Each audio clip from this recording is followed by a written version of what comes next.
Ek groet u hartlik. Salig is julle. Of laat ek sê, geseënd is julle, het Jesus gesê in Matteus 5.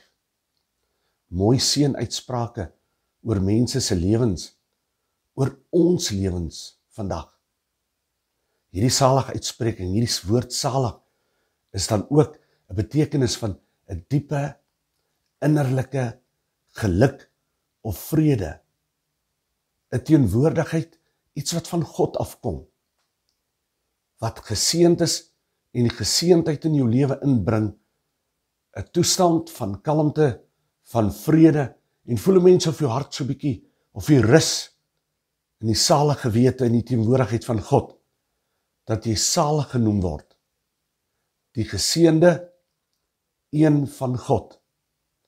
Dit is ook 'n toestand wat praat van 'n tevredenheid om by God te rus, in sy teenwoordigheid te vertoef. Tevredenheid van God is meer as genoeg. Hoor mooi vandag, hy is en bly die God wat meer is as genoeg wat nodig is. Salig is jy, geseënd is jy in die naam van ons Here Jesus Christus. Die Here seën u.